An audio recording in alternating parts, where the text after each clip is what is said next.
Hello everyone, কি অবস্থা সকলের? কেমন আছে আমরা সবাই?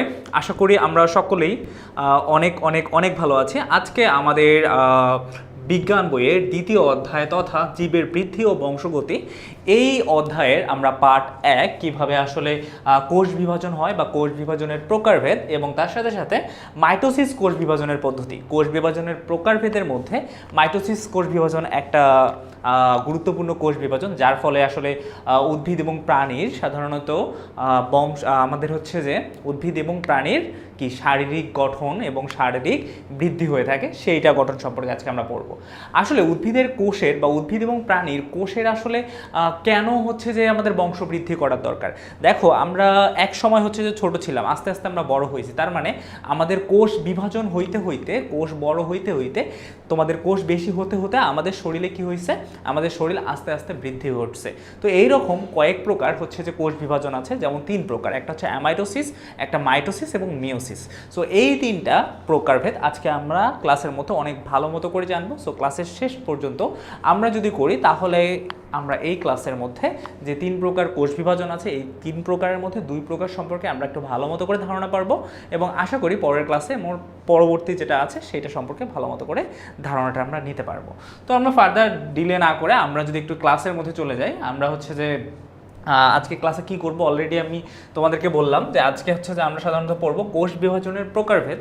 একটা কোষ কীভাবে মানে কয় প্রকারে বিভাজন করা যায়, ঠিক আছে? যেমন আমাদের দেখো, আমাদের যখন দেহের বৃদ্ধি ঘটে তখন এক প্রকার কোষ বিভাজন হয়। তারপরে হচ্ছে যে আমরা যখন মনে করো বংশ বিস্তার করি, যেমন মনে করো যদি মনে করো এখন আমি আছি, আমার যদি কোনো একটা বাচ্চা হয় তাহলে আমার দ্বারাই হচ্ছে যে কী হবে, আমার একটা বংশ বিস্তার হচ্ছে না। সো এই যে বংশ বিস্তার হচ্ছে, বংশবৃদ্ধির জন্য আলাদা একটা কোষ বিভাজন। আর নিম্ন শ্রেণীর জীব, আমরা সপ্তম শ্রেণীতে পড়েছি যে নিম্ন শ্রেণীর জীব কি। নিম্ন শ্রেণীর জীব বলতে যাদের কোনো লিঙ্গ থাকে না, উভয় লিঙ্গ, তারপরে হচ্ছে যাদের কোষ সুগঠিত না, এদেরকে বলা হয় নিম্ন শ্রেণীর জীব। এই নিম্ন শ্রেণীর যে জীবগুলো আছে তাদের কোষ বিভাজন কিভাবে হয়, এই জিনিসটা হচ্ছে যে আমরা অনেক ভালো মতো করে দেখব। সো আমরা আজকের ক্লাসে আপাতত এতটুকু জিনিসই দেখার চেষ্টা করি। সো এই যে আমাদের যে চ্যাপ্টারটা আছে, এই চ্যাপ্টারটা মোটামুটি অনেক ভালো গুরুত্বপূর্ণ। এখানে আমাদের পার্টগুলো যেগুলো যদি আমরা একটু দেখি তাহলে হচ্ছে যে কোষ বিভাজনের প্রকারভেদ, মানে কোষ বিভাজন কয় ভাগে ভাগ করা হয়, এরপর হচ্ছে যে অ্যামাইটোসিস কোষ বিভাজন, সর্বপ্রথম যে ধাপটা আছে নিম্ন শ্রেণীর উদ্ভিদরা সাধারণত যে মাধ্যমে কোষ বিভাজন করে থাকে সেটাকে আমরা বলতে পারি অ্যামাইটোসিস কোষ বিভাজন। এরপর হচ্ছে যে আপনাদের মাইটোসিস কোষ বিভাজন পদ্ধতি, দ্বিতীয় আমাদের যে ধাপটা আছে সেটা হচ্ছে মাইটোসিস কোষ বিভাজন। মাইটোসিস 5টা ধাপে তোমার হচ্ছে যে সংযুক্ত হয়, প্রোফেজ থেকে টেলোফেজ পর্যন্ত। এই 5টা ধাপ হচ্ছে যে আমরা ভালো মতো করে পড়ব। এরপর হচ্ছে যে আমাদের মিওসিস, এটা হচ্ছে যে আমাদের সাধারণত জনন কোষ বা আমরা যখন বংশবৃদ্ধি ঘটাই তখন যে এই কোষ বিভাজনটা হয় সেটা সম্পর্কে জানবো। এবং আসলে আমাদের বংশগতি নির্ধারণে বা আমাদের থেকে আমাদের ডিএনএ এবং আরএনএর মাধ্যমে আমাদের বাচ্চারা যে আমাদের হচ্ছে যে তোমার হচ্ছে বংশগতির বাহক হয়, সেটার ক্ষেত্রে আমাদের ডিএনএ এবং আরএনএর ভূমিকা কী, এইটা ভালো মতো করে আমরা এই চ্যাপ্টারে দেখার চেষ্টা করব। তো চলো আমরা শুরু করে ফেলি। সো আমরা কোষ বিভাজনটা আমাদের কেন প্রয়োজন? দেখো, আমরা ছোট থেকে আস্তে আস্তে বড় হয়েছি, ছোট থেকে বড় হওয়ার জন্য আমাদের শরীর কি হয়েছে, বৃদ্ধি ঘটছে। তো শরীরের বৃদ্ধি কি এমনিতেই ঘটে, মানে এমনিতে আজকে হাত আমার এতটুকু কালকে এতটুকু হয়ে গেল না, এটা আস্তে আস্তে বৃদ্ধি ঘটে। আস্তে আস্তে বলতে আমাদের শরীরের ভিতরে অসংখ্য কোষ আছে, ওই কোষগুলো আস্তে আস্তে তাদের থেকে একটা একটা করে বৃদ্ধি ঘটে এবং বৃদ্ধি ঘটতে ঘটতে অসংখ্য কোষ মিলে আমাদের কি তৈরি হয়, আস্তে আস্তে আস্তে আস্তে আমাদের শরীরটা বড় করে ফেলে, ঠিক আছে? ঠিক তেমন এইটা যেমন ঘটে, ঠিক তেমন আমাদের মনে করো যখন আমাদের থেকে নতুন একটা বাচ্চা বা নতুন আমাদের কোনো বংশবৃদ্ধি ঘটে, ঠিক তখনও আমাদের কি দরকার, একটা কোষ বিভাজনের প্রয়োজন হয়। তো আমরা বলতে পারি আমাদের দৈহিক বৃদ্ধি এবং জনন বৃদ্ধির জন্য বা আমাদের প্রজনন বৃদ্ধির জন্য যে কোষ বিভাজনটা হয়ে থাকে, এগুলো আমাদের জন্য অনেক প্রয়োজন। যদি আমাদের কোষ বিভাজন না হতো তাহলে আমরা ছোটই থাকতাম, ঠিক তেমন আমরা হচ্ছে যে আমাদের দ্বারা কোনো বংশবৃদ্ধি হইতো না, মানে আমাদের বাচ্চা কাচ্চা এইসব জিনিস হইতো না। আর যদি না হইতো তাহলে আমাদের কি বংশ হইতো, তাহলে আমাদের বংশ হইতো না। পৃথিবীতে কি নতুন মানুষ আসতো, পৃথিবীতে নতুন মানুষ আসতো না, বা নতুন কোনো উদ্ভিদ বা প্রাণী আসতো না।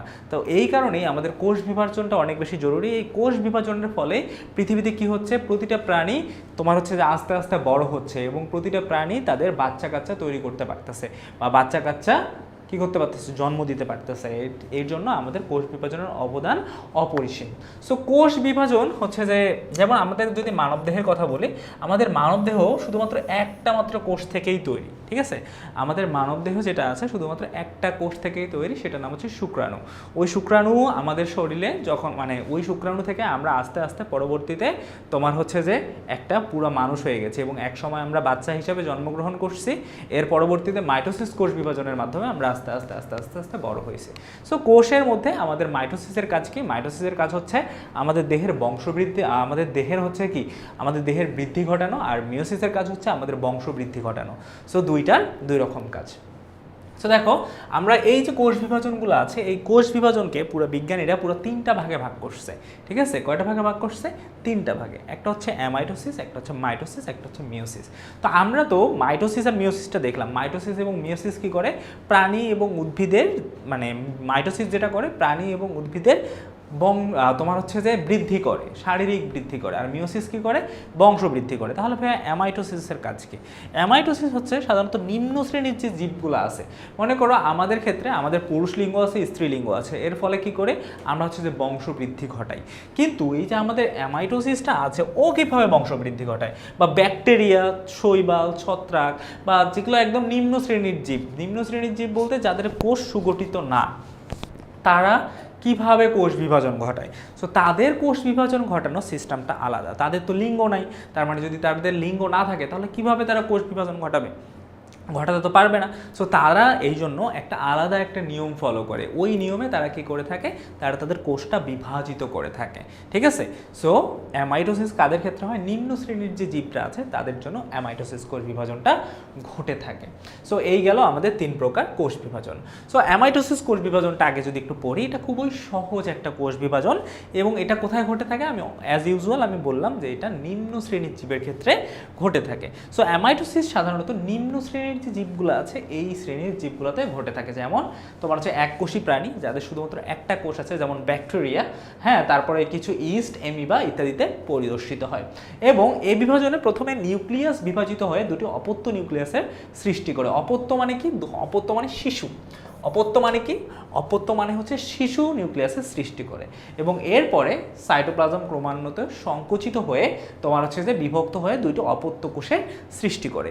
এখানে যে লেখাগুলো আছে এই লেখাগুলো যদি আমরা একটু ভিজুয়ালাইজ করি যে আমাদের মাইটোসিস, আমাদের কোষটা ওদের কীরকম। ধরো একটা ব্যাকটেরিয়া দেখতে কেমন হয় বলো দেখি?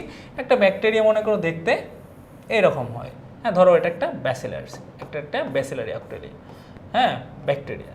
সো এই যে ব্যাকটেরিয়া আছে, ব্যাকটেরিয়ার শরীর কেমন? ব্যাকটেরিয়ার শরীর হচ্ছে এরকম, ওদের শরীরে আর কিছু নাই, হ্যাঁ। মাথায় একটা কি থাকবে? মাথায় একটা হচ্ছে যে অ্যান্টেনার মতো ইয়া থাকবে। তো এই যে এটা একটা ব্যাকটেরিয়া। এখন এই যে ব্যাকটেরিয়া আছে, এই ব্যাকটেরিয়াটা কিভাবে বংশ বিস্তার করে? আমাদের ক্ষেত্রে আমাদের অনেক অঙ্গ আছে, আমাদের হাত, পা, মাথা, আমাদের কত অনেক অঙ্গ আছে, কিন্তু ব্যাকটেরিয়ার তো এত কিছু অঙ্গ নাই, এবং ও পুরুষ না স্ত্রী কোনো কিছুই তো না, কারণ ওর হচ্ছে যে কোনো কি লিঙ্গ নাই। সো ও কিভাবে বংশ বিস্তার করবে তাহলে?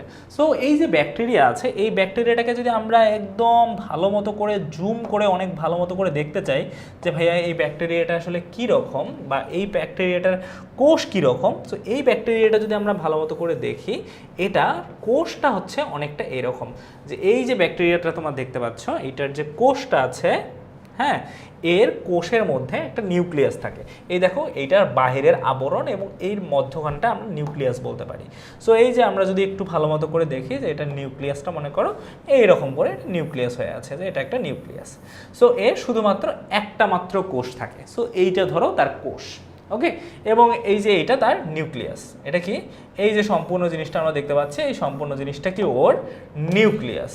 এই সম্পূর্ণ জিনিসটা ওর নিউক্লিয়াস। এই যে পিঙ্ক কালার যতটা জিনিসটা দেখতেছি, এটা হচ্ছে ওর নিউক্লিয়াস।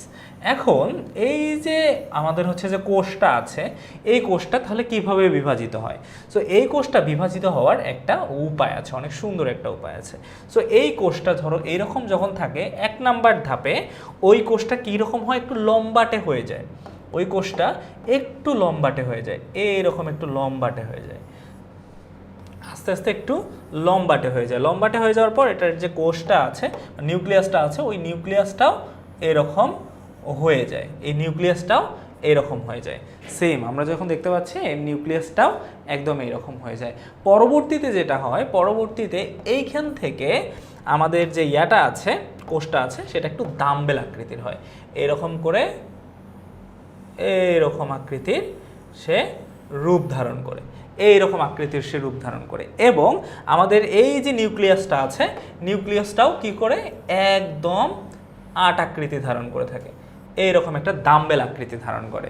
কোন আকৃতি ধারণ করে? এরকম একটা ডাম্বেল আকৃতি ধারণ করে। ডাম্বেল আকৃতি ধারণ করার পর পরবর্তী যে ধাপটা আছে, পরবর্তী ধাপে এই যে আমরা একটু আগে দেখলাম না যে আমাদের এই যে ডাম্বেল আকৃতি, এই যে আমাদের ডাম্বেল আকৃতি হয়েছিল, এইরকম একটা ডাম্বেল আকৃতি হয়েছিল না? সো এই যে ডাম্বেল আকৃতির থেকে সে কি করে, এই ডাম্বেল আকৃতি থেকে পরবর্তীতে সরাসরি এইটা দুইটা অপত্য কোষের সৃষ্টি করে, দুইটা অপত্য কোষের সৃষ্টি করে। এইরকম করে অপত্য মানে কি? অপত্য মানে হচ্ছে নতুন দুইটা কোষের সৃষ্টি করে। এরকম করে সরাসরি দুইটাতে রূপান্তরিত হয়।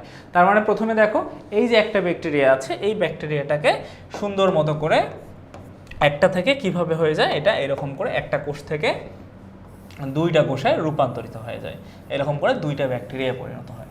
তার মানে ও এইরকম করে কি করলো, তার বংশটা বিস্তার করলো। ওই একটা ব্যাকটেরিয়া থাকে এরকম করে সে কয়টা ব্যাকটেরিয়া হয়ে গেল? দুইটা ব্যাকটেরিয়া হয়ে গেল, একদম সরাসরি দ্বিবিভাজিত হয়ে গেল। তার মানে একটার থেকে সরাসরি কয়টা হইল? একটার সাথে সরাসরি সে দুইটা নিউক্লিয়াসে বা দুইটা ব্যাকটেরিয়ায় পরিণত হইল। সো একটা থেকে এইভাবে দুইটা হয়ে যায়। মানে প্রথমে কি হয়, ও কোষটা এরকম থাকে, সো এরপর ওই কোষটা একটু লম্বা আকৃতির হয় 2 নম্বর ধাপে, 3 নম্বর ধাপে হচ্ছে ডাম্বেল আকৃতির হয়, 4 নম্বর ধাপে একদম সরাসরি এরকম করে একটার থেকে দুইটা বিভক্ত হয়ে যায়। এবং পরবর্তীতে এটা আমরা এরকম করতে পারি যে এটাকে সরাসরি দুইটা ইয়াতে পরিণত করতে পারি, এই যে দুইটা কোষে আমরা পরিণত করব।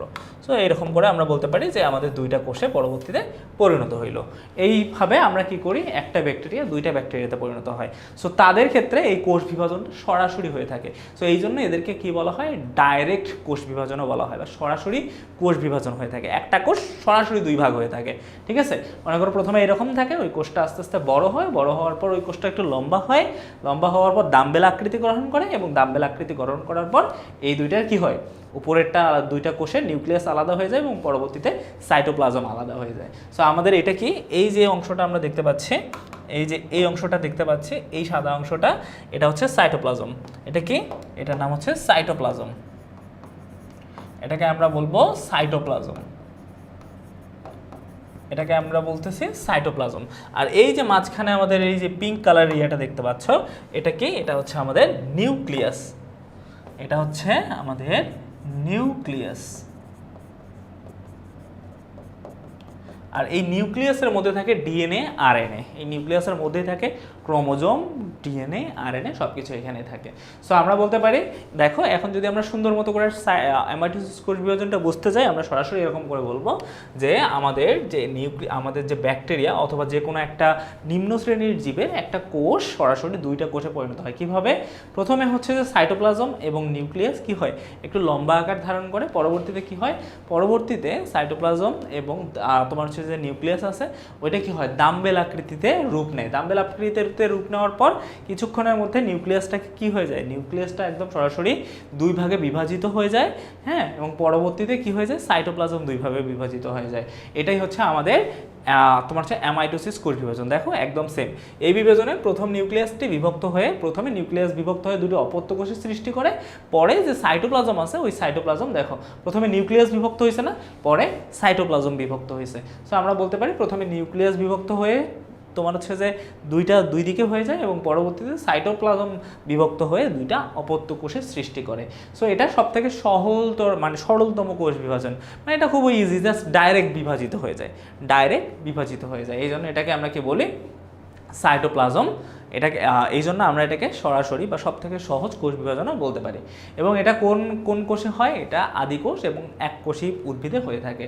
সো এই প্রক্রিয়ায় হ্যাঁ, আদি কোষ এই প্রক্রিয়ায় বিভাজিত হয়। সো আমরা বলতে পারি আমাদের আদি কোষ এবং এক কোষ, হ্যাঁ, এক কোষী প্রাণী সাধারণত কোন কোষ বিভাজনে হয়ে থাকে? অ্যামাইটোসিস কোষ বিভাজনের ক্ষেত্রে এই দুইটা প্রাণী বা এই দুই ধরনের প্রাণী কি করে থাকে? কোষ বিভাজিত করে থাকে বা কোষ বিভাজিত বা বংশবৃদ্ধি বা দেহ বৃদ্ধি করে থাকে। সো তাদের উপায়টা এইটা। আর আমরা যদি পরবর্তীতে আমাদের ইয়াব কোষের ক্ষেত্রে ধরি, আমরা যদি আমাদের উন্নত শ্রেণী, উন্নত বলতে যাদের অনেক কিছু আছে, হাত পা মাথা নাক মুখ লিঙ্গ সব কিছু যাদের আছে, তাদেরকে আমরা সাধারণত তোমার কি বলি, তাদেরকে আমরা উচ্চ শ্রেণীর জীব হিসেবে বলে থাকি। সো তাদের ক্ষেত্রে তো মনে করো আলাদা জিনিস, তাদের ক্ষেত্রে দেহের বৃদ্ধি হয় মাইটোসিস এবং তোমার হচ্ছে যে ইয়ার বৃদ্ধি হয়, বংশ বৃদ্ধি হয় মিওসিসের ফলে। সো আপাতত আমরা দেখলাম যে আমাদের অ্যামাইটোসিস কোষ বিভাজনটা তাহলে কীভাবে হয়। সো দেখো একদম সেম অ্যাজ যেভাবে বললাম ওইভাবেই হচ্ছে, যে আমাদের প্রথমে কি থাকতেছে, এই দেখো কোষ প্রাচীর এইটা, নিউক্লিয়াস এটা, সাইটোপ্লাজম এটা দেখতে পাচ্ছি আশা করি। এখন দেখো এই পরবর্তীতে কি হয়েছে, পরবর্তীতে এই দেখো এরকম একটা আকার ধারণ করছে, ডাম্বেল আকৃতি নিচ্ছে, ডাম্বেল আকৃতির পর প্রথমে দুইটাকে ভাগ হয়েছে, পরবর্তীতে কি হয়েছে, পরবর্তীতে সরাসরি সাইটোপ্লাজম ভাগ হয়ে গেছে। সো প্রথমে কি হয়েছে, প্রথমে নিউক্লিয়াস ভাগ হয়েছে, দেখো প্রথমে নিউক্লিয়াস ভাগ হয়েছে এবং পরবর্তীতে এসে সাইটোপ্লাজমটা ভাগ হয়েছে, ঠিক আছে। সো এই দুইটা ধাপ মনে থাকবে, আগে নিউক্লিয়াস বিভাজিত হবে তারপরে সাইটোপ্লাজম বিভাজিত হবে। ওকে, সো এরা কোথায় কোথায় হয়ে থাকে? এরা সাধারণত তোমার হচ্ছে অ্যামিবা, তারপর হচ্ছে যে বিভিন্ন ধরনের ব্যাকটেরিয়া, ওই ব্যাকটেরিয়াতে এই ধরনের কোষ বিভাজন সাধারণত হয়ে থাকে। সো আমরা এখন একটা এমসিকিউ এর জবাব দেই, তোমরা একটু আমাকে জানাও তো যে কোন প্রক্রিয়ার মাধ্যমে জীবের দৈহিক বৃদ্ধি এবং বংশ বৃদ্ধি ঘটে। সো আমরা আশা করি জানি যে কোন প্রক্রিয়ার ফলে, আমরা বলতে পারি যে কোষ বিভাজন প্রক্রিয়ার ফলে। সো কোষ বিভাজনের মাধ্যমে সাধারণত কি হয়, দেহের বৃদ্ধি এবং বংশগতি বৃদ্ধি হয়ে থাকে। এর পরবর্তীতে যদি আমরা একটু দেখি, মাইটোসিস কোষ বিভাজন কোন ধরনের জীবদেহে সর্বাধিক দেখা যায়? মাইটোসিস কোন ধরনের, অ্যামাইটোসিস কোন ধরনের? সো আমি একটু আগেই তোমাদের বললাম এককোষী এবং আদিকোষী উদ্ভিদে আমরা কি বলতে পারি, এককোষী এবং আদিকোষী উদ্ভিদে বা প্রাণীতে সাধারণত আমরা অ্যামাইটোসিস কোষ বিভাজন দেখে থাকি। সো আমাদের কারেক্ট অ্যান্সার কোনটা হবে? কারেক্ট অ্যান্সার হবে এককোষী প্রাণী, রাইট? আশা করি আমরা বুঝতে পারছি। সো এর এখান থেকে এমসিকিউ আসলে আশা করি আমরা পারবো। সো এখন যদি আমরা একটু ভালো মতো করে দেখি, সেটা হচ্ছে যে আমাদের বাকি যেটা আমাদের মাইটোসিস কোষ বিভাজন, মাইটোসিস সাধারণত আমরা কেন করে থাকি বলো তো? মাইটোসিস কোষ বিভাজন হয় আমাদের দেহের বৃদ্ধি ঘটানোর জন্য। মনে করো তোমার দেহের মধ্যে, এইটা মনে করো তোমার দেহ, বা এইটা এই যে তোমার মনে করো হাত, এই হচ্ছে মনে করো তোমার হাত, হাতের তোমার 5টা আঙ্গুল, হ্যাঁ। সো এই হচ্ছে, যদি এইটা যদি তোমার হাত হয়, তোমার হাতের কোনো একটা অঙ্গ যদি কেটে যায়, একটু যদি কেটে যায়, পরবর্তীতে কি হয়, ওই অঙ্গটা আস্তে আস্তে কিছুদিনের মধ্যে আস্তে আস্তে রিফিল হয়ে যায়। কিভাবে রিফিল হয়? বাহির থেকে ওই কোষ ওইখানে নতুনভাবে গঠিত হয় এবং গঠিত হওয়ার পর আমাদের ওই জায়গাটা রিফিল হয়ে যায়। সো এই যে আমাদের মাইটোসিস প্রক্রিয়া, এই মাইটোসিস প্রক্রিয়ার ফলে কি হয়, আমাদের দৈহিক বৃদ্ধি ঘটে। মাইটোসিস প্রক্রিয়ার ফলে আমাদের কি হয়, আমাদের দৈহিক বৃদ্ধি ঘটে। আমরা প্রথমে কতটুকু ছিলাম, আমরা যখন জন্মগ্রহণ করছিলাম, আমরা যে সিস্টার ক্রোমাটিড, আমরা এতটুকু ছিলাম, তাই না? এর পরবর্তীতে মাইটোসিস কোষ বিভাজনের ফলে আমরা আস্তে আস্তে আরও একটু বড় হয়েছে, আমরা বাবু হয়েছে। বাবু হওয়ার পর আমরা আস্তে আস্তে কী হয়েছে, আমরা আরও বড় হয়েছে, আর আস্তে আস্তে আমরা আরও এরকম করে বড় হয়েছে এবং আজকে আমরা আরও কত বড়, এই মাইটোসিস কোষ বিভাজনের ফলে, হ্যাঁ, আরও অনেক বড় হয়ে গেছে। সো আমরা এখন বলতে পারি যে আমাদের দেহের বৃদ্ধির জন্য, এই যে আমরা কি হয়েছে, আমরা আস্তে আস্তে দৈহিক বৃদ্ধি হয়েছে না আমাদের, আগে আমরা ছোট ছিলাম এতটুকু হয়েছে, আমাদের হাত পা সব কিছু বড় হয়েছে, এরকম করে আমরা বলতে পারি আমাদের দৈহিক বৃদ্ধি ঘটছে। সো দৈহিক বৃদ্ধির জন্য, হ্যাঁ, আমাদের কোন কোষ বিভাজনের প্রয়োজন? আমাদের মাইটোসিস কোষ বিভাজনের প্রয়োজন। শুধুমাত্র উদ্ভিদের, প্রাণীর এমন হবে তা না, আমাদের উদ্ভিদের একটা চারা গাছ এরকম থাকে, হয় না? আমাদের উদ্ভিদের যদি চারা গাছ এরকম করে আমরা বলতে পারি, একটা উদ্ভিদ আমাদের মানে চারা গাছ থেকে আমরা পরবর্তীতে ওই চারা গাছটা কি হয়, ওই চারা গাছটা আমাদের আস্তে আস্তে আস্তে আস্তে একটা বড় বট গাছে পরিণত হয়। সো আমরা বলতে পারি আমাদের প্রাণীদের দেহেও এই যে দেহ যে বাড়তেছে, এই কোষ বিভাজন প্রক্রিয়াটাকে আমরা কি বলতে পারি, মাইটোসিস কোষ বিভাজন প্রক্রিয়া। সো মাইটোসিস কোষ বিভাজন প্রক্রিয়াকে যদি আমরা একদম ভালো মতো করে দেখি, এটা অনেক কয়েকটা ধাপে পরিণত হয়, ঠিক আছে? সো মাইটোসিস কোষ বিভাজনটা হচ্ছে এমন একটা কোষ বিভাজন যে তোমাকে কি করে, যে একটা প্রক্রিয়া আছে, ওই প্রক্রিয়ার মাধ্যমে একটা কোষকে দুইটা কোষে রূপান্তর করে, ঠিক আছে? একটা কোষকে কি করে, দুইটা কোষে রূপান্তর করে। ওকে, এটা তোমার কাছে মনে হবে যে ভাই এতে তো অ্যামাইটোসিস সেম করে, একটা কোষ সরাসরি দুইটায় রূপান্তর করে, কিন্তু এইখানে অনেকগুলো ধাপ আছে। ওটা তো আমাদের এক কোষী জীব, ওদের কোষে শুধুমাত্র একটার থেকে দুইটা হয়, একটার থেকে দুইটা হয়, ওদের এইটাই কাজ। কিন্তু মাইটোসিস কোষ বিভাজন একটু আলাদা কোষ বিভাজন। এরা কি করে, এদের যে মনে করো কোষটা আছে ওই কোষটা সরাসরি কি করে, ওই একটা কোষকে সরাসরি দুইটা কোষের জন্ম দেয়। একটা কোষ থেকে দুইটা কোষ হয়, দুইটা কোষ থেকে চারটা, চারটার থেকে আটটা, এরকম করে কোষ আস্তে আস্তে আস্তে কি করতে থাকে, বাড়তে থাকে। ওকে, সো আমরা বলতে পারি আমাদের যে মাইটোসিস কোষ বিভাজনটা আছে এটা দুইটা অপত্য কোষের সৃষ্টি করে, এবং এটা একটা ধাপ আছে, অনেকগুলো ধাপ আছে, একটা না বেসিক্যালি অনেকগুলো ধাপ আছে, 5টা ধাপ আছে। ওই 5টা ধাপকে আবার অনেকগুলা তোমার হচ্ছে যে সাবকন্টিনেন্টে ভাগ করা হয়, আরও অনেকগুলো আছে। সো এতগুলো আমরা না যাই, আমাদের বইয়ে যতটুকু আছে আমরা ততটুকুই পড়ার চেষ্টা করি। সো দেখো মাইটোসিস যে কোষ বিভাজনটা আছে, মাইটোসিস কোষ বিভাজন সাধারণত উন্নত শ্রেণীর এবং প্রাণীর ও তোমার হচ্ছে যে দেহকোষ মাইটোসিস প্রক্রিয়ায় সাধারণত বিভাজিত হয়ে থাকে। সো উন্নত প্রাণী বলতে কারা বোঝায়, যাদের অনেকগুলো অঙ্গ আছে, যেমন গাছের অনেক অঙ্গ আছে না, গাছের পাতা আছে, গাছের হচ্ছে ডাল আছে, ফুল আছে, ফল আছে, হ্যাঁ শিকড় আছে, গাছের বাকল আছে, অনেক ধরনের অঙ্গ আছে। সো যাদের এক বা একাধিক অঙ্গ থাকে তাদেরকে আমরা উন্নত শ্রেণীর জীব সাধারণত বলতে পারি, যাদের অনেকগুলো কোষ আছে, একটা না অনেকগুলো কোষ আছে, ঠিক আছে, যাদেরকে আমরা সাধারণত দেখতে পারি। আর নিম্ন শ্রেণীর জীব সাধারণত আমরা মাইক্রোস্কোপ অথবা তোমার হচ্ছে যে মাইক্রো ইলেকট্রনিক ডিভাইস ছাড়া আমরা দেখতে পারি না, কিন্তু আমরা সাধারণত আমাদের যে উন্নত শ্রেণীর জীব আছে ওগুলো আমরা সাধারণত খালি চোখে দেখতে পারি। সো উন্নত শ্রেণীর প্রাণীগুলা আমাদের সাধারণত মাইটোসিস কোষ প্রক্রিয়ায় বিভাজিত হয়। এই প্রক্রিয়ায় নিউক্লিয়াস একবার বিভাজিত হয়ে, এই নিউক্লিয়াস কি করে, এই নিউক্লিয়াসটা একবার বিভাজিত হয় এবং বিভাজিত হয়ে সেম দেখতে আরেকটা কি করে, আরেকটা কোষের সৃষ্টি করে। সো আমরা যদি একটু দেখি যে আমাদের মাইটোসিস কোষ বিভাজনটা কিভাবে হয়ে থাকে, তাহলে আমরা এখান থেকে দেখে তাহলে বুঝতে পারবো যে আসলে আমাদের এটা কিভাবে হয়ে থাকে। সো এটা যদি আমাদের কোষ হয়, দেখো এইটা যদি আমাদের কোষ হয়, এই কোষটা কয়েকটা প্রক্রিয়া আছে দেখো। সো এইখানে দেখো কয়েকটা প্রক্রিয়া আছে। 1 নাম্বার প্রক্রিয়া এটা এলোমেলো থাকতেছে, তাই না? সো 2 নাম্বার প্রক্রিয়া দেখবা আস্তে আস্তে কি হচ্ছে, এই দুই কোণায় সরে যাচ্ছে, 2 কোণায় সরে যাচ্ছে। তারপরে দেখো 2 কোণায় সরে যাওয়ার পর এইখানে যদি আমরা একটু দেখি এরপরে কি হইলো, এরপরে এই যে কতগুলো ফাইবার এদিক দিয়ে আসতেছে, ফাইবার এসে জোড়া লাগছে, লাগে নাই? সো কতগুলো ফাইবার এসে এখানে জোড়া লেগে গেছে। এরপরে দেখো ওই ফাইবারগুলো এই সবাইকে দুই দিকের জন্য টানতেছে, হ্যাঁ, এবং সবার শেষে দেখো ওইগুলো একসাথে চলে গেছে, এবং এইভাবে পরবর্তীতে কি হইলো, একটা কোষ থেকে 2টা কোষের রূপান্তর হয়ে গেছে। সো দেখো একটা কোষ কিভাবে 2টা কোষের রূপ নিল। সো আশা করি আমরা দেখতে পাচ্ছি, দেখো এই যে একটা কোষ সেমভাবে থাকতেছে, ওই কোষটা একদম সরাসরি 2টা ভাগে রূপান্তরিত হচ্ছে।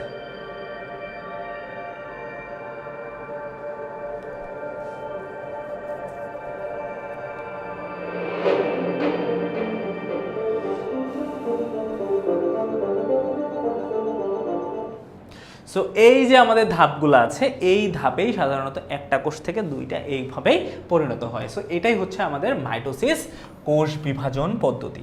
সো এরা কি করে, সম আকার সমগুণ সম্পূর্ণ 2টা সেম দেখতে 2টা কোষের সৃষ্টি করে থাকে। এবং যেমন মনে করো এইখানে একটা কোষ আছে, একটা কোষ থেকে সরাসরি এই একটা কোষ থেকে আমরা সরাসরি 2টা কোষের সৃষ্টি করে থাকে। সো 2n থেকে 2nই হবে, বা আমাদের আমাদের হচ্ছে যে যত গুণ সম্পূর্ণ থাকতেছে, যতটা ক্রোমোজোম থাকতেছে অতটা ক্রোমোজোমই এরকম করে হচ্ছে। সো আমরা যদি একটু ভালো মতো করে দেখি যে সমান সংখ্যক ক্রোমোজোম, মানে যদি 2টা ক্রোমোজোম, মায়ের কোষে যদি 2টা ক্রোমোজোম থাকে, তার শিশুর কোষে 2টা ক্রোমোজোমই থাকবে। ওকে, মানে সেমভাবে 2টাকে বিভাজিত করতেছে। সো যদি আমরা একটু দেখি মাইটোসিসের বৈশিষ্ট্যগুলো যদি একটু দেখি, মাইটোসিস কোষ বিভাজন দেহকোষের এক ধরনের কোষ বিভাজন পদ্ধতি। এটা আমাদের দেহকোষের মানে আমাদের দেহের মধ্যে ঘটে থাকে, আর জনন কোষ হইলে আমাদের বংশবৃদ্ধির ক্ষেত্রে ঘটে থাকে। সো এই দুইটা আমরা মনে রাখি। সো দেহকোষ বলতে এক ধরনের এটা দেহের মধ্যে ঘটে থাকে। এই প্রক্রিয়ায় মাতৃকোষের নিউক্লিয়াসটি একবার মাত্র বিভাজিত হয়। এই প্রক্রিয়ায় যে মাতৃকোষের যে নিউক্লিয়াসটা আছে, যে মাদার নিউক্লিয়াস যেটা আছে, সেটা কি করতেছে, একবার বিভাজিত হচ্ছে। হচ্ছে বা ওইটাকে ভাগ হয়ে যাচ্ছে। এরপর মাতৃকোষটি বিভাজিত হয়ে সমগুণ সম্পূর্ণ দুটি অপত্য কোষ সৃষ্টি করে বা নতুন দুইটা কোষ সৃষ্টি করে। আমরা যদি একটু দেখি যে কিভাবে এই কোষটা সৃষ্টি করে, সো আমরা একটা জিনিস কয়েকটা ক্যারেক্টার আমরা মনে রাখি, সেটা হচ্ছে একটা কোষ, আমাদের একটা কোষ কেমন হবে, একটা কোষ সাধারণত একটা নিউক্লিয়াস থাকবে, একটা কোষ সাধারণত দেখতে এরকম হয়, মানে অনেক অনেক এদের হচ্ছে যে ডিপ্লোমেসি আছে। সো একটা কোষ দেখতে অনেক রকমই সাধারণত হয়ে থাকে। যদি আমরা একটু ভালো মতো করে দেখি একটা কোষ কেমন হয়, একটা কোষ সাধারণত দেখতে এইরকম হয়। দেখো একটা কোষ দেখতে সাধারণত এইরকম হয়ে থাকে।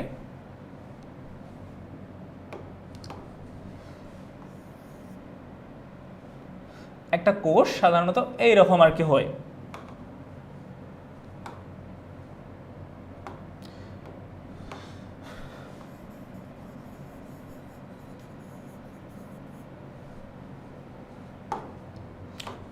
এই হচ্ছে মনে করো একটা কোষ।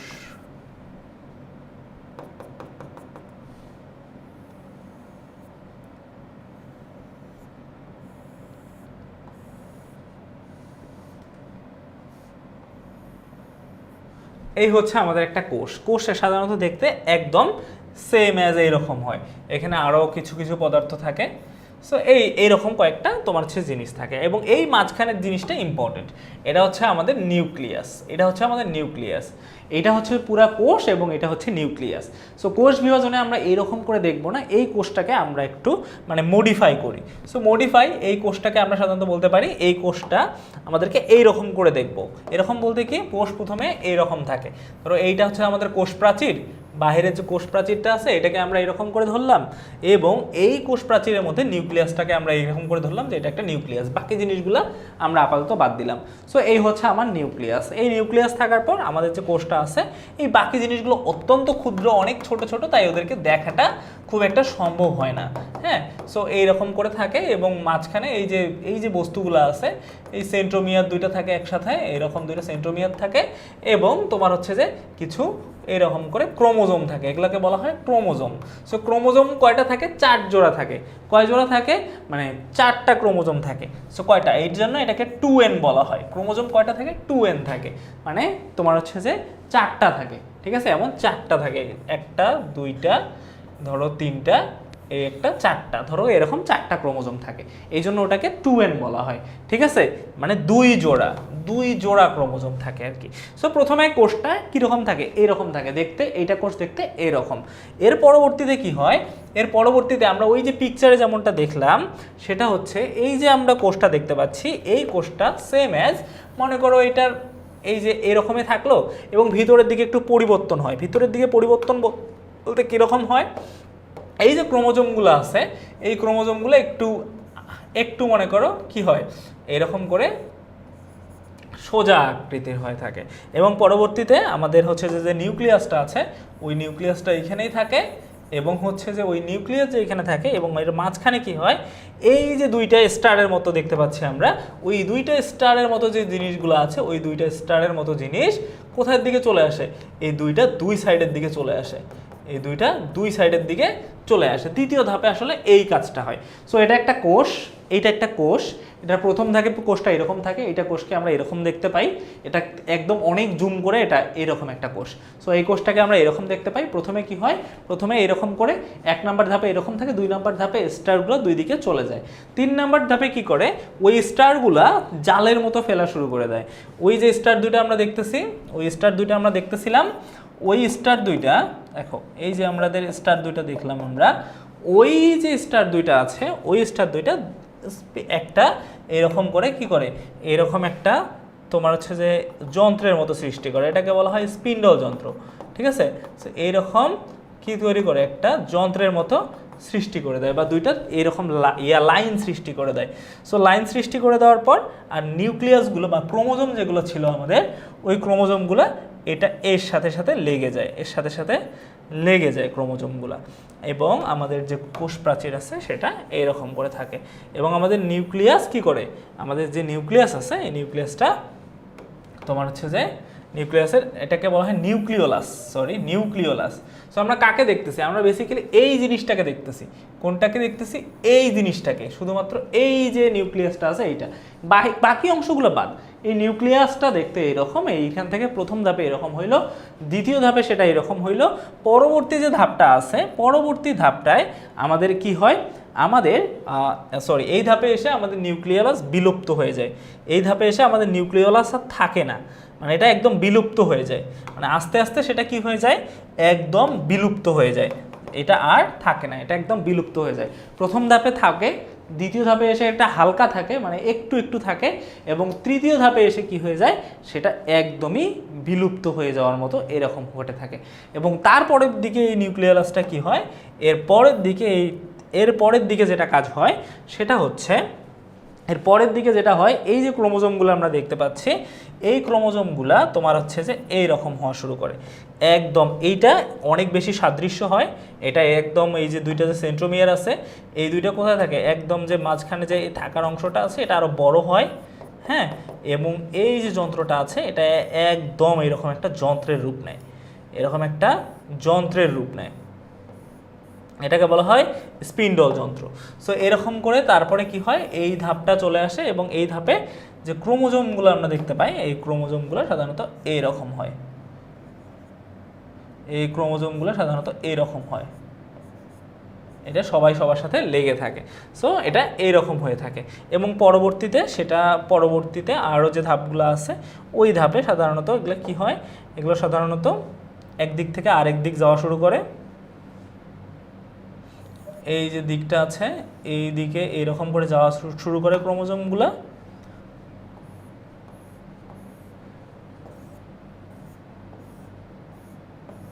এর পরবর্তীতে এরা কি করে, এরা এই দিকে যাওয়া শুরু করে এরকম করে,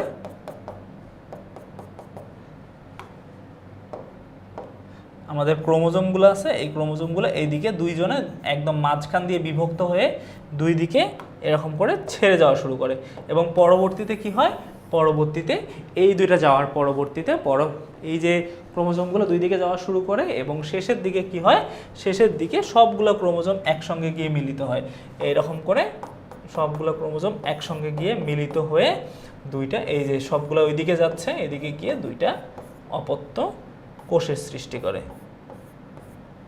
তারপরে এইখানে এরকম হয়, এবং পরবর্তীতে দুইটা অপত্য কোষের সৃষ্টি হয়ে যায় এরকম করে। সো এক নাম্বার এইটা হচ্ছে যে এই যে কোষের মধ্যে নিউক্লিয়াসটা এই যে এইটা নিউক্লিয়াসের, এটা সাইটোপ্লাজম, আর এটা হচ্ছে নিউক্লিওলাস, এর মধ্যে এগুলো ক্রোমোজোম, এটা হচ্ছে নিউক্লিওলাস, আর এই দুটো সেন্ট্রোমিয়ার। সো প্রথম ধাপে এরকম থাকে, পরবর্তীতে এটা এরকম হয়, পরবর্তীতে এরকম, পরবর্তীতে এরকম, এবং পরবর্তীতে একটা কোষ থেকে দুইটা কোষ, একটা নিউক্লিয়াস থেকে কয়টা নিউক্লিয়াস, দেখো এখানে একটা নিউক্লিয়াস, পরবর্তীতে কয়টা নিউক্লিয়াসে পরিণত হয়, এরকম করে দুইটা নিউক্লিয়াসে পরিণত হয়, পরবর্তীতে এটা সাইটোপ্লাজমের পর পরবর্তীতে এটা এরকম দুইটা কিসের সৃষ্টি করে, দুইটা অপত্য নিউক্লিয়াসের সৃষ্টি হয় পরবর্তীতে এরকম করে। সো একটার থেকে কি কয়টা হয়ে যায়, একটার থেকে এরকম করে দুইটা হয়ে যায়। সো আমরা বলতে পারি যে নিউক্লিয়াসের যে সিস্টেমটা আছে এই প্রক্রিয়ায় মাতৃকোষ নিউক্লিয়াসটি একবার বিভাজিত হয়, কয়বার বিভাজিত হয়, একবার বিভাজিত হয়, কয়বার হয়েছে, একবার বিভাজিত হয়ে দুইটা হয়েছে, প্রথমে কয়টা ছিল, একটা ছিল, এটা একবার হয়ে দুইটায় পরিণত হয়েছে। সো এরপর মাতৃকোষটি বিভাজিত হয়ে সমগুণ সম্পূর্ণ দুটি অপত্য কোষের সৃষ্টি করে, একদম ওর মতো দেখতে সমগুণ সম্পূর্ণ দুইটি নতুন কোষের সৃষ্টি করে।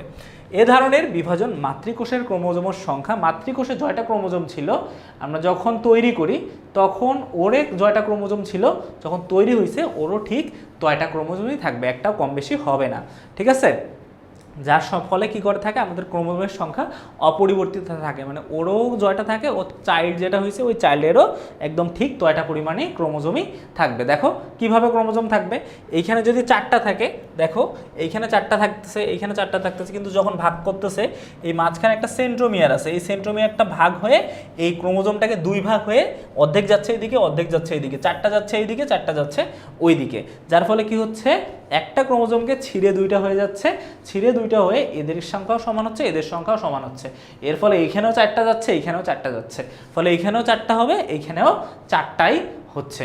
সো এই জন্য বলা হচ্ছে ক্রোমোজোমের সংখ্যা অপরিবর্তিত থাকে, এবং প্রতিটি ক্রোমোজোম লম্বালম্বিভাবে, ওই যে প্রতিটি ক্রোমোজোম একদম দুভাগ হয়, যার ফলে আমাদের সাধারণত ক্রোমোজোমের সংখ্যা সমান থাকে। তার মানে মাতৃকোষে যেটা ক্রোমোজোম থাকবে তার অপত্য নিউক্লিয়াস কোষে ঠিক ততটা পরিমাণে আমাদের কি থাকবে, তোমার হচ্ছে যে ক্রোমোজোম থাকবে।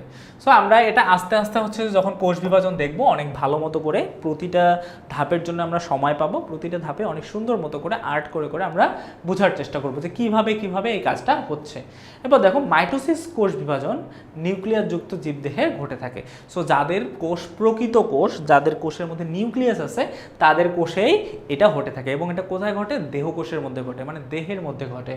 সো উদ্ভিদের বর্ধনশীল অংশে, উদ্ভিদের মানে উদ্ভিদ যেই জায়গা দিয়ে বাড়ে সেই অংশেই সাধারণত এই কোষ বিভাজনটা হয়। যেমন আমাদের বিভিন্ন ধরনের উদ্ভিদ আছে, যেমন আমাদের সাধারণত কি আছে, গাছপালা। এই গাছপালা কি সবগুলা পাতা বাড়ে? সবগুলা পাতা বাড়ে না। যেগুলো হচ্ছে ছোট ছোট একদম সবার সামনের বা সবার আগালের বা আগের যে পাতাটা আছে ওই পাতাটাই সাধারণত বেড়ে থাকে, ওইটাকে বলা হয় উদ্ভিদের বর্ধনশীল অংশ।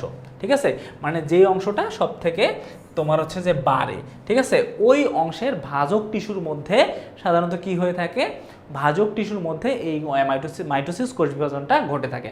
যেমন কাণ্ড মানে কি, ডাল। সো ডালের মধ্যে ঘটে থাকে, তারপর মূলের মধ্যে ঘটে থাকে, তারপর অগ্রভাগ মানে হচ্ছে যে গাছের উপর থেকে বাড়ে না, মানে অগ্রভাগ থেকেই তো বাড়ে, তাই না? সো ওই অগ্রভাগে মাইটোসিস হয়, এর ফলে ও আস্তে আস্তে বাড়তে থাকে। এরপর আমাদের হচ্ছে যে বর্ধনশীল পাতা, মানে হচ্ছে যে নতুন হচ্ছে যে বেড়ে ওঠা পাতা, মূল ইত্যাদিতে এইরকম কোষ বিভাজন সাধারণত দেখা হয়ে যায়। এবং প্রাণীদেহে আমাদের দেহকোষে, মানে আমাদের দেহের মধ্যে হাত, পা, নাক, মাথা সব জায়গাতেই আমাদের মাইটোসিস ঘটে থাকে। ভ্রূণ পরিবর্তনের সময় বা আমাদের হচ্ছে যে যখন মনে করো একজন মায়ের পেটে একটা ছোট্ট একটা বাচ্চা থাকে, ওই বাচ্চাটাও আস্তে আস্তে বড় হয়। সো ভ্রূণ আস্তে আস্তে এটা পরিণত হয়। এরপর নিম্ন শ্রেণীর উদ্ভিদ, মানে হচ্ছে নিম্ন শ্রেণীর বলতে কিছু কিছু নিম্ন শ্রেণীর উদ্ভিদ আছে যেমন ছত্রাক, এক্ষেত্রেও আমাদের সাধারণত আমাদের কি হয়ে থাকে, আমাদের এই মাইটোসিস কোষ বিভাজন ঘটে থাকে।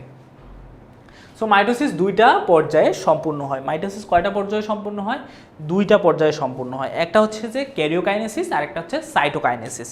সো ক্যারিওকাইনেসিস কি, সাইটোকাইনেসিস কি, এটা যদি আমরা একটু ভালো মতো করে দেখি যে ভাইয়া ক্যারিওকাইনেসিস কি, সাইটোকাইনেসিস কি।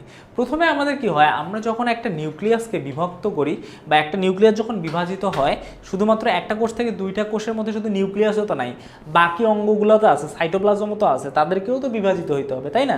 সো প্রথমে কি হয়, প্রথমে নিউক্লিয়াসটা বিভাজিত হয়। যখন নিউক্লিয়াস বিভাজিত হয় সেটাকে আমরা বলি ক্যারিওকাইনেসিস। যখন আমাদের কি হয়, যখন আমাদের সাইটোপ্লাজমটা বিভাজিত হয় তখন আমরা সেটাকে বলি সাইটোকাইনেসিস। তখন আমরা সেটাকে কি বলি, সাইটোকাইনেসিস বলি। মানে দেখো একটা নিউক্লিয়াস থেকে যখন একটা কোষ, মনে করো এটা আমাদের নিউক্লিয়াস, এটা আমাদের সাইটোপ্লাজম। সো আমাদের এই নিউক্লিয়াস থেকে কি হয়, প্রথমে আমাদের এই নিউক্লিয়াস দুইটায় রূপান্তরিত হয়, তাই না? সো এর মধ্যে অনেকগুলো ধাপ আছে, এই অনেকগুলো ধাপের মধ্যে আমরা কি জানি, আমরা প্রথমে হচ্ছে যে আমাদের নিউক্লিয়াস বিভাজিত হয়, পরবর্তীতে কি হয়, পরবর্তীতে সাইটোপ্লাজম বিভাজিত হয়, পরবর্তীতে এই সাইটোপ্লাজমটাই আস্তে আস্তে বিভাজিত হয়ে থাকে। সো প্রথম যে বিভাজনটা আছে, এই যে বিভাজনটা হয়, এই বিভাজনটাকে বলা হয় ক্যারিওকাইনেসিস। শুধুমাত্র নিউক্লিয়াসের বিভাজনকে বলা হয় ক্যারিওকাইনেসিস, আর সাইটোপ্লাজমের বিভাজনকে কি বলা হয়, সাইটোকাইনেসিস। সো এটা কি, এটা আমাদের সাইটোপ্লাজম, আর এটা হচ্ছে যে আমাদের নিউক্লিয়াসের বিভাজনকে বলা হয় ক্যারিওকাইনেসিস, আর এই সাইটোপ্লাজমের বিভাজনকে বলা হয় সাইটোকাইনেসিস। Got it? আশা করি আমরা বুঝতে পারছি। সো এখন দেখি, যদি আমরা প্রথমে ক্যারিওকাইনেসিস অর্থাৎ নিউক্লিয়াসের বিভাজন হয় এবং পরবর্তীতে সাইটোকাইনেসিস অর্থাৎ আমাদের হচ্ছে সাইটোপ্লাজমের বিভাজন হয়। তবে ক্যারিওকাইনেসিস এবং সাইটোকাইনেসিস শুরু হওয়ার আগে কোষটি নিউক্লিয়াসকে কিছু প্রস্তুতিমূলক কাজ করতে হয়, এটাকে বলা হয় ইন্টারফেস। এটাকে ইন্টারফেস বলা হয়। যখন ক্যারিওকাইনেসিস শুরু হয়, ক্যারিওকাইনেসিসের মধ্যে 5টা ধাপ থাকে, prophase, prometaphase, metaphase, anaphase, telophase. ঠিক আছে, এর পরবর্তীতে সাইটোকাইনেসিস হয়। কিন্তু এই দুইটা হওয়ার আগে একটা কোষে আরও কয়েকটা ধাপ থাকে। ঠিক আছে, ওই ধাপটাকে আমরা সাধারণত বলি ইন্টারফেস। মানে ও প্রস্তুতি নেয়, ভাগ হওয়ার প্রস্তুতি নেয়। একটা সাধারণ কোষ ভাগ হওয়ার যে প্রস্তুতিটা নেয় সেটাকে আমরা সাধারণত বলি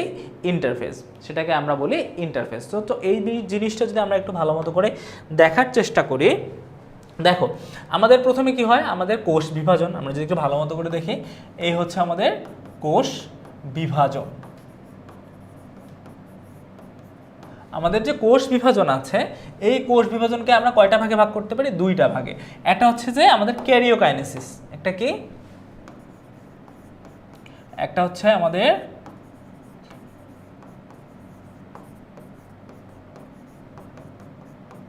ক্যারিওকাইনেসিস, আর একটা হচ্ছে সাইটোকাইনেসিস।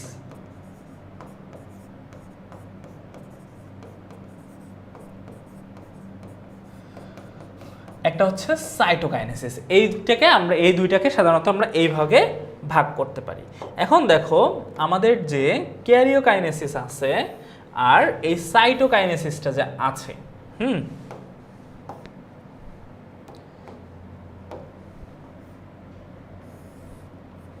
সো আমরা এটাকে এরকম করে দেই যে ক্যারিওকাইনেসিস আর সাইটোকাইনেসিস। এই ক্যারিওকাইনেসিসে প্রথমে কি হয়, এই ক্যারিওকাইনেসিসকে আমরা বলতে পারি, এটাকে আমরা বলি নিউক্লিয়াসের বিভাজন। কি?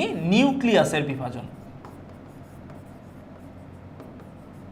এখানে নিউক্লিয়াস বিভাজিত হয় আর এখানে কি হয়, সাইটোপ্লাজম বিভাজিত হয়।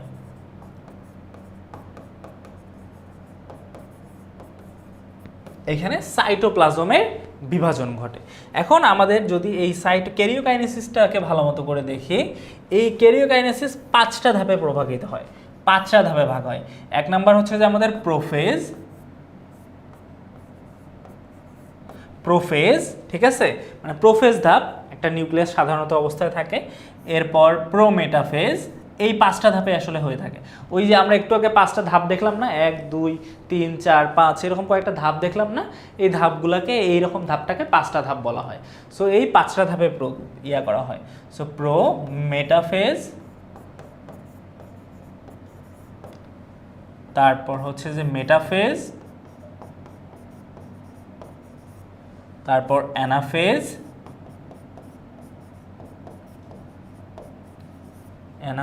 আর একটা হচ্ছে আমাদের টেলোফেজ। অ্যানাফেজ এবং টেলোফেজ। সো এই 5টা ধাপে পরিণত হয়। আর এটা কি আমাদের সাইটোকাইনেসিস, সাইটোপ্লাজমের সময় হয়ে থাকে। কিন্তু যখন আমাদের কোষটা বিভাজিত হওয়া শুরু করবে, তার আগে তো ও সাধারণ একটা কোষই থাকে। সো ও যখন হওয়ার একটা পিরিয়ড আছে যে আমরা এই সময় থেকে এই সময়ে কোষটা বিভাজন ঘটবে। সো ওই যে যখন সে প্রস্তুতি নেয় যে এখন আমাদের ক্যারিওকাইনেসিস শুরু হবে, ওই পর্যায়টাকে আমরা সাধারণত বলি ইন্টারফেজ। ওই ধাপটাকে আমরা বলি ইন্টারফেজ। সো ইন্টারফেজ কি করে? ইন্টারফেজ হচ্ছে যে এই কোষ ধাপের প্রস্তুতিটা আছে, এই প্রস্তুতিটা সে নিতে শুরু করে, এই প্রস্তুতিটা সে তখন নিতে শুরু করে। সো আমরা বলতে পারি প্রথমে ইন্টারফেজ হয়, ইন্টারফেসের পর ক্যারিওকাইনেসিস হয়, ক্যারিওকাইনেসিসের পর আমাদের এই ধাপগুলো আছে, এই ধাপগুলো হয়, এর পরবর্তীতে সাইটোকাইনেসিস হয়, সাইটোকাইনেসিসের পরবর্তীতে আমাদের কাজ শেষ। সো কোষ বিভাজনের প্রথমে ইন্টারফেজ হয়, তারপরে ক্যারিওকাইনেসিস, নিউক্লিয়াসের বিভাজন হয়। এই নিউক্লিয়াসের বিভাজন 5টা ধাপ আছে, এই 5টা ধাপ দেখব। এরপর আমাদের সাইটোকাইনেসিস হয়, সাইটোকাইনেসিসের এই জিনিসটা আমরা দেখব। সো আমাদের এটাকে আমরা সাধারণত বলতে পারি যে এটা আমাদের মাইটোসিস কোষ বিভাজন। সব কোষ বিভাজন তো না, এটা আমরা বলি মাইটোসিস কোষ বিভাজন।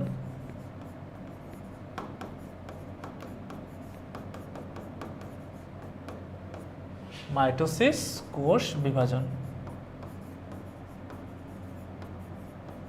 সো আমাদের মাইটোসিস কোষ বিভাজনে সাধারণত এরকম কাজ হয়ে থাকে। সো প্রথমে কি হয়, ইন্টারফেজ, তারপর ক্যারিওকাইনেসিস, তারপর সাইটোকাইনেসিস। এখন যদি আমরা একটু দেখি আমাদের মাইটোসিস। সো আমরা দেখলাম যে মাইটোসিস কোষ বিভাজনটা দেখলাম, মাইটোসিসের মধ্যে যে ক্যারিওকাইনেসিস আছে ওইখানে কি হয়, আমাদের হচ্ছে যে নিউক্লিয়াসটির বিভাজন ঘটে, নিউক্লিয়াসের বিভাজন ঘটে এবং তখন ক্যারিওকাইনেসিস সম্পূর্ণ হয়। সো এই ক্যারিওকাইনেসিস কয়টা ভাগে সম্পূর্ণ হয়? 5টা ভাগে সম্পূর্ণ হয়। সে ধাপগুলো কি? সে ধাপগুলো হচ্ছে প্রোফেজ, প্রোমেটাফেজ, মেটাফেজ, অ্যানাফেজ ও টেলোফেজ। কয়টা ধাপে পরিণত হয়? টোটাল 5টা ধাপে পরিণত হয়। ওই 5টা ধাপের নাম কি কি? 5টা ধাপের নাম হচ্ছে প্রোফেজ, প্রোমেটাফেজ, মেটাফেজ, অ্যানাফেজ ও টেলোফেজ। এই 5টা ধাপ আমি একটু আগে তোমাদেরকে বললাম না যে আমাদের 5টা ধাপে হয়ে যায়। ইন্টারফেজের পর ক্যারিওকাইনেসিস হয় এবং ক্যারিওকাইনেসিস কয়টা ধাপে হয়? 5টা ধাপে হয় এবং এইটাকেই মেইন মাইটোসিস বলা হয়। এটাকে কি বলা হয়? এটাকে একদম মেইন মাইটোসিস বা একদম এইটাই মেইন মাইটোসিস আমরা সাধারণত বলতে পারি, ঠিক আছে? কারণ এইখানেই যা কাজ হয় এইখানেই বেশি হয়। সো এটাকে 5টা ধাপে পরিণত হয়, prophase, metaphase, prometaphase, metaphase, anaphase এবং টেলোফেজ, এই 5টা ধাপ। সো এই 5টা ধাপকে আমরা এখন একটু একদম এক্সপ্লেইন করব। সো আজকে আমরা ফার্স্ট ধাপটা একটু পড়বো, পরবর্তীতে আস্তে আস্তে আস্তে আস্তে বাকি 4টা ধাপও আমরা পরবর্তী ক্লাসে করার চেষ্টা করব। সো দেখো, এটি মাইটোসিস কোষ বিভাজনের সবচেয়ে মানে প্রথম এবং এটা কি একদম প্রথম 1 নাম্বার এবং হচ্ছে যে সবচেয়ে দীর্ঘস্থায়ী ধাপ। সো এটা কিন্তু ভেরি ইম্পর্টেন্ট যে আমাদের এইটা কেমন তোমার হচ্ছে যে গুরুত্বপূর্ণ, এটা আমরা বলতে পারি এটি মাইটোসিস কোষ বিভাজনের সবচেয়ে দীর্ঘস্থায়ী ধাপ, মানে সব থেকে অনেক সময় বেশি লাগে এই ধাপের মধ্যে। কারণ এই ধাপে আমাদের হচ্ছে যে প্রাণীর কোষ এবং উদ্ভিদ কোষ, এই যে উদ্ভিদ কোষে দেখো, উদ্ভিদ কোষ দেখতে এরকম, প্রাণী কোষের দেখতে এরকম। এখন উদ্ভিদ কোষে অনেক কিছু জিনিস থাকে যা প্রাণী কোষে থাকে না, যেমন প্লাস্টিড থাকে না, হ্যাঁ, তারপরে হচ্ছে যে আরও কিছু কিছু জিনিস আছে যেগুলো থাকে না। আর প্রাণী কোষ তো ধরতে গেলে আমরা সেমই ধরতে পারি, যে শুধুমাত্র দুই একটা জিনিস, যেমন উদ্ভিদ কোষে কোষ প্রাচীর আছে, কোষ প্রাচীর থাকবে, আমাদের কোষে প্রাণীদের কোষে থাকবে না। উদ্ভিদ কোষে আমাদের তোমার হচ্ছে যে প্লাস্টিড থাকবে, প্রাণী কোষে থাকবে না, দুই একটা জিনিস না থাকবে, বাকিটা সেম, ঠিক আছে। আর উদ্ভিদ কোষটা একটু হচ্ছে যে লম্বা হয় বা একটু লম্বার মতো হয়ে থাকে, আর প্রাণী কোষটা একটু গোলাকার হয়ে থাকে, দ্যাটস ইট। সো এটা মাইটোসিস কোষ বিভাজনের সবথেকে দীর্ঘস্থায়ী ধাপ। এই ধাপে কি হয়, এই ধাপে নিউক্লিয়াস আকারে অনেক বড় হয়। এই ধাপে কি করব, এই ধাপে আমাদের অন্যান্য ধাপে কিন্তু নিউক্লিয়াস কখনো এত বড় হবে না, এই ধাপে নিউক্লিয়াস আকারে অনেকটা বড় হয়। সো এই দেখো, এটা হচ্ছে যে একটা প্রাণী কোষ, এটা হচ্ছে যে মনে করো একটা প্রাণী কোষ, আর এটা কোষ প্রাচীরটা আমরা যদি একটু দেখি, এই হচ্ছে আমাদের কোষ প্রাচীর।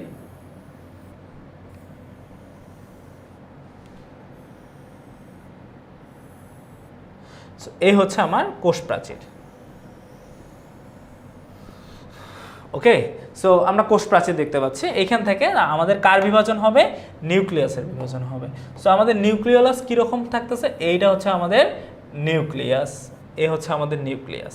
সো প্রোফেজ ধাপে এই যে নিউক্লিয়াসটা আমরা দেখতে পাচ্ছি, এই নিউক্লিয়াসের মধ্যে আমাদের এই যে নিউক্লিওলাসটা আছে, এই নিউক্লিয়াসে এখানে থাকবে, নিউক্লিওলাসটা সব থেকে বড় আকারে থাকবে, এটা মোটামুটি ভালো বড়, এই ধাপে নিউক্লিওলাস মোটামুটি অনেক বড় থাকবে, এবং ক্রোমোজোমগুলো সুতার মতো, 4টা ক্রোমোজোম যদি হয়, এই 4টা ক্রোমোজোম একটু যদি দেখি, আমাদের 4টা ক্রোমোজোম যদি আমরা একটু দিই, সো এটাকে যদি আমরা ক্রোমোজোম ধরি, একটা ক্রোমোজোম এরকম এরকম করে একটা, হ্যাঁ, এরকম একটা, দুইটা, এরকম একটা, তিনটা, এরকম একটা, 4টা, সো এরকম করে তোমার মনে করো ক্রোমোজোম থাকবে। এবং পরবর্তীতে আমাদের এইখানে আর কি থাকে, আমাদের এইখানে তোমার হচ্ছে যে সেন্ট্রোমিয়ার থাকে। সো প্রথম যে ধাপটা আছে, এই ধাপটা একদম অনেকটা এরকম।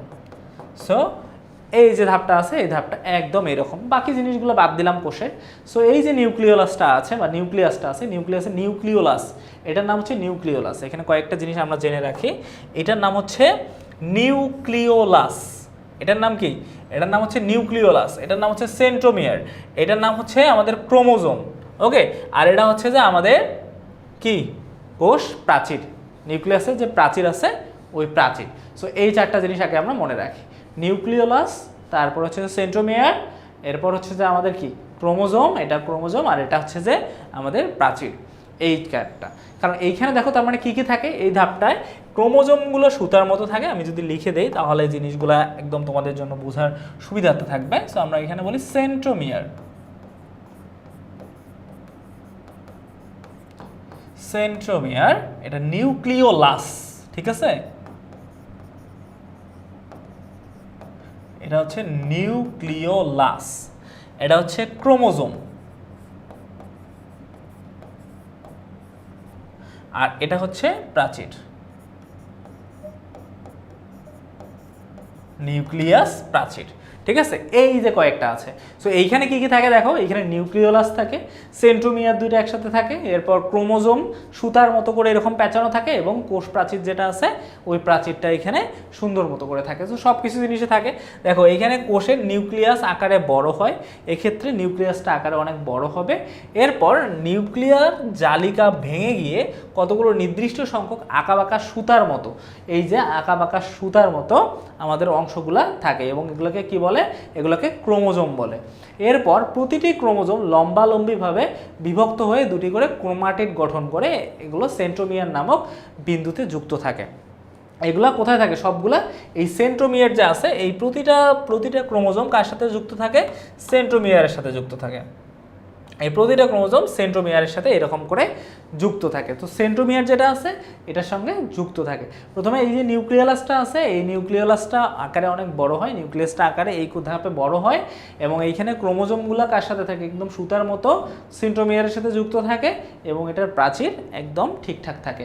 সো এই গেল আমাদের প্রথম যে ধাপটা আছে, এই প্রথম ধাপটা।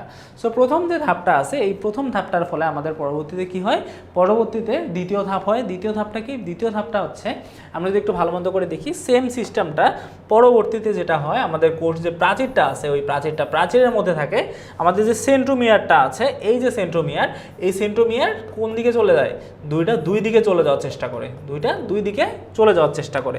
এবং আমাদের যে ক্রোমোজোমগুলো আছে, ওই ক্রোমোজোমগুলো এই যে সেন্ট্রোমিয়ার আছে, এই সেন্ট্রোমিয়ারের কাছাকাছি এইরকম করে এইরকম অবস্থায় থাকা শুরু করে। এবং আমাদের যে নিউক্লিওলাস আছে, আমাদের নিউক্লিয়াসটা প্রায় বিলুপ্তর মতো তখন হয়ে যায়।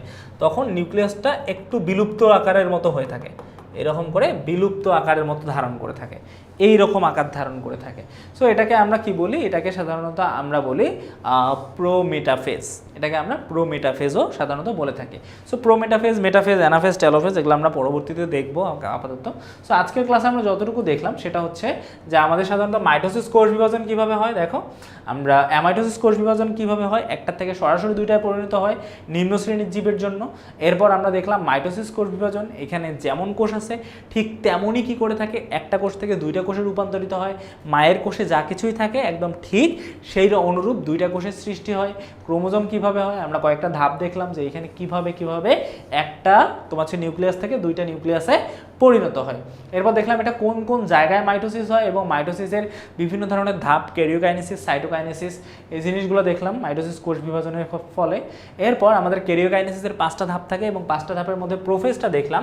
সো একটা ধাপের মধ্যে কোনো কিছু বোঝা যায় না, নেক্সট ক্লাসে প্রোফেজ থেকে শুরু করে টেলোফেজ পর্যন্ত যতগুলো পার্ট আছে আমি ততগুলো পার্ট তোমাদেরকে অনেক ভালো মতো করে বুঝায় দেওয়ার চেষ্টা করব, ঠিক আছে। আর তোমাদের সকলের সঙ্গে তো অবশ্যই দেখা হবে ক্লাসে, এটা নিয়ে কোনো সমস্যা নাই। যে ক্লাসের মধ্যে যতগুলো তোমাদের প্রবলেম, কোনো জিনিস যদি না বুঝে থাকো সেটা আমি তোমাদেরকে ভালো মতো করে বুঝায় দেওয়ার চেষ্টা করব, ঠিক আছে। সো আজকের জন্য আমাদের সাধারণত এতটুকুই। নেক্সট ক্লাসে আমাদের দেখা হবে হয়তো বা হচ্ছে যে বাকি যে কোষ বিভাজনের পার্টগুলো আছে একদম প্রোফেজ থেকে শুরু করে টেলোফেজ পর্যন্ত আমরা দেখার চেষ্টা করব। আজকের জন্য আমাদের এতটুকুই। তোমরা সকলে ভালো থাকো, তোমরা সকলে সুস্থ থাকো। তোমাদের সঙ্গে দেখা হচ্ছে ক্লাসে। আল্লাহ হাফেজ।